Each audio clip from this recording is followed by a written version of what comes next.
আল্লাহ তাআলা বলছে, বান্দা তোমাকে বলছি, বান্দা প্রতিদিন হিসাব কইরো, লক্ষ্য করো আজকে তুমি আগামীকাল আখিরাতের জন্য কি পাঠিয়েছো। ধরে নাও আজ তোমার মৃত্যু, তো এরপরে পৃথিবী থাকলে থাকতো আর কি, আমি তো আর নাই। আমি মরে গেলে ভাইয়া পৃথিবী মনে করো আরো অনেক দিন থাকছে, পৃথিবী ধ্বংস হয় নাই, বুঝলাম কিয়ামত আরো 100 কোটি বছর পরেই হোক না, কিন্তু আমি তো আর নাই, আমার হায়াত তো শেষ, আমি তো আর পৃথিবীতে ফিরবো না। তাই এরপরে পৃথিবীর সবাই যদি চাঁদের দেশেও চলে যায় আমার কি লাভ? এরপরে মানুষ সব যদি স্বর্ণের বাড়িতেও থাকে আমার কি ফায়দা? আমার ফায়দাটা কি ভাই? বাবা বলে সুদের টাকা দিয়া, ঘুষের টাকা দিয়া, হারামের টাকা দিয়ে, আল্লাহর নাফরমানি করে, অবৈধ পন্থায় হারাম রোজগার করে ঘর বাড়ি দিয়ে গেলেন, ছেলে পেলে করে, তো ছেলে পেলে করে দিয়ে গেলেন, কিন্তু আপনি তো থাকতেন না, আপনি তো খুব অল্প সময়ের ব্যবধানে কবরে চলে যাবেন, তো সেই কবরে কেমনে থাকবেন? তো নিজের ঘরকে অরক্ষিত করে, নিজের ঘরে ডাকাত রাইখা আপনি বুঝি আরেকজনের ঘর বাঁচাইতে গেলেন। আপনার ঘরের আগুন লাগছে, আপনি বুঝি আপনার ঘর নিভাইবেন না। এই বোকামি আমাদের বয়স্ক লোকরা করে।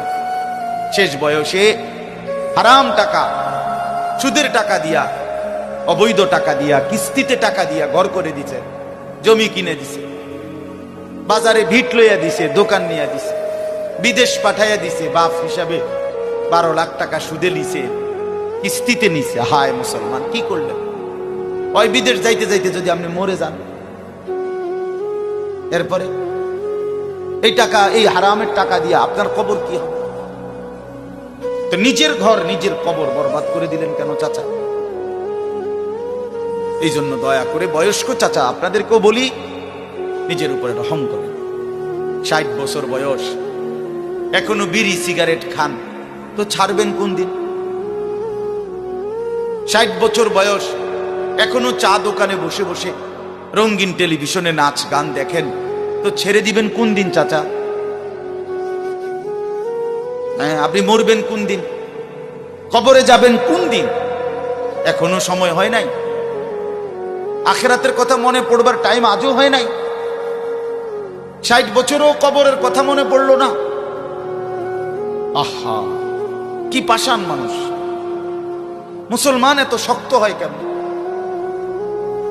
ইমানদার এত কঠিন হয় কেমনে ভাইয়া?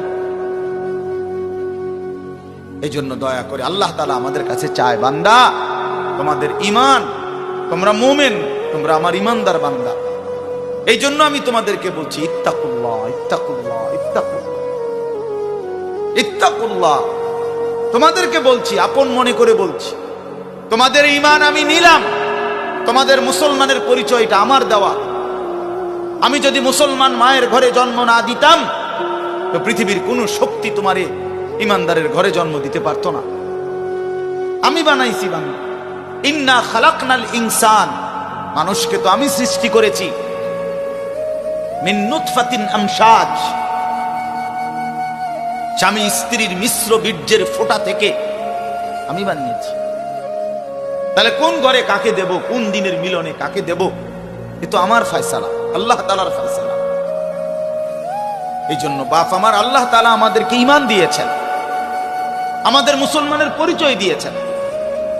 আমি 72 বছর বয়স, এমন বয়স্ক লোক, উনি হিন্দু, উনারে আমি কালেমার দাওয়াত দিছিলাম 2.5 ঘন্টা, 3 জন আলেম নিয়া 2.5 ঘন্টা আমি উনারে বুঝাইছি।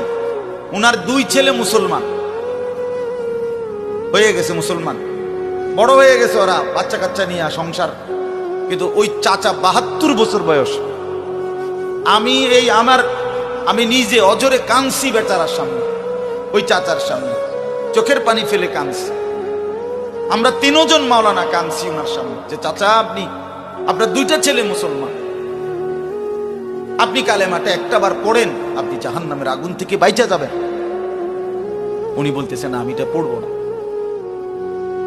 পড়ে নাই, একবারও বলে না। তখন আমি আমার সাথীদেরকে বললাম, দেখেন 72 72 বছর জীবনের চলে গেছে, এই লোকটার জবান দিয়া কোনোদিন তার মালিকের নাম উচ্চারণ হয় না। আর অথচ আমরা সেই ছোট্টবেলায় 2 বছর বয়সে মায়ের কাছ থেকে যখন কথা বলা শুরু হয়েছে, আমাদের মার মাধ্যমে, বাবার মাধ্যমে, ছোটবেলায় মক্তবের হুজুরের মাধ্যমে থেকে শুরু করে আজকে পর্যন্ত কত লক্ষবার, কত হাজারবার এই কালেমা আমরা আল্লাহ তাআলা আমাদেরকে উচ্চারণের তৌফিক দান করেছেন। এই নিয়ামতের কি শুকরবার? আল্লাহ তাআলার এই দয়াটার শুকরিয়া কি করবেন?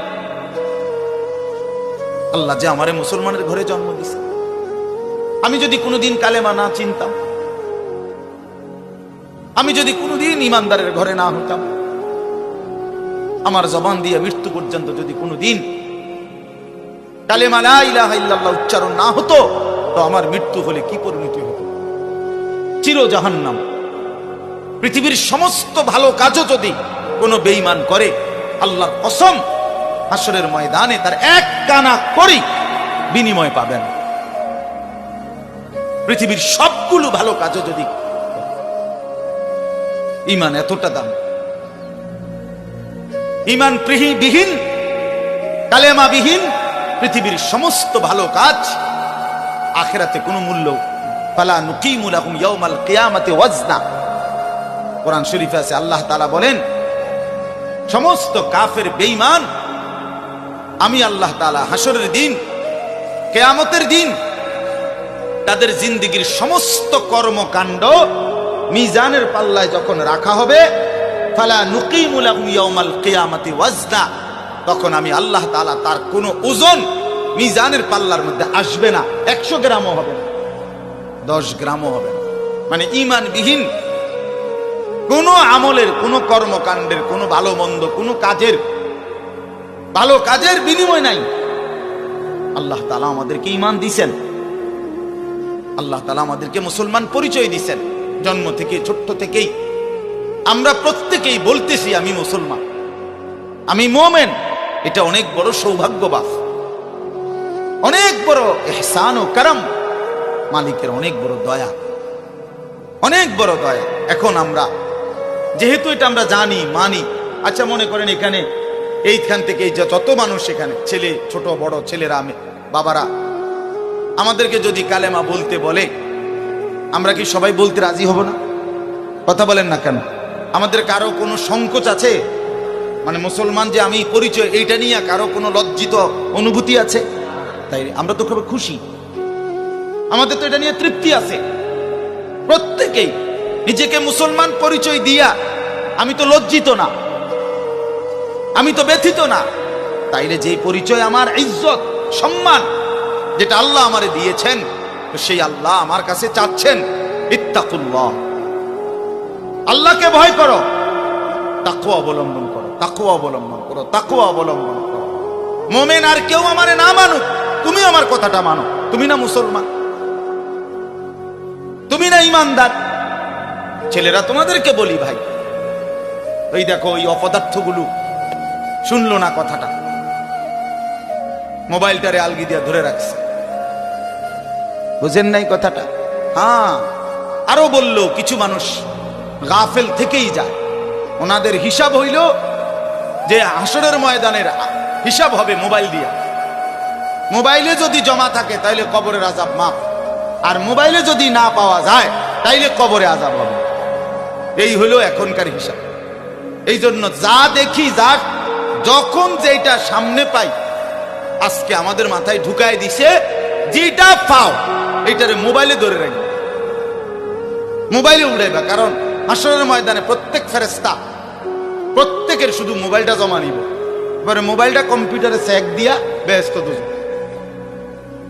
এই না হিসাবটা? কি মনে করেন? আজ আমরা এটা মনে করি, এটা মনে করিনি। মোবাইলে 1 লক্ষ ওয়াজ আছে, তো কি হইল? মোবাইল আপনার 100 হুজুরের লগে আপনার একটা ছবি আছে, তো এরপরে কবরের আযাব মাফ। কথা বলেন না? হাসরের ময়দানের বিচার আচার মাফ, তো কি হলো? কি হলো ভাইয়া? আল্লাহ আমাদেরকে বুঝ দান করেন। এজন্য ভাই আমি বললাম, এটা আল্লাহ তাআলা আমাদের কাছে তাকওয়া চায়। এখন তাকওয়া কি? এই যে আমরা বলি আল্লাহকে ভয় করো, আল্লাহকে ভয় করো, আল্লাহকে ভয় করো, মানে কি? তাকওয়া মানে কি? তাকওয়া মানে হলো আল্লাহকে ভয় করা, মানে হলো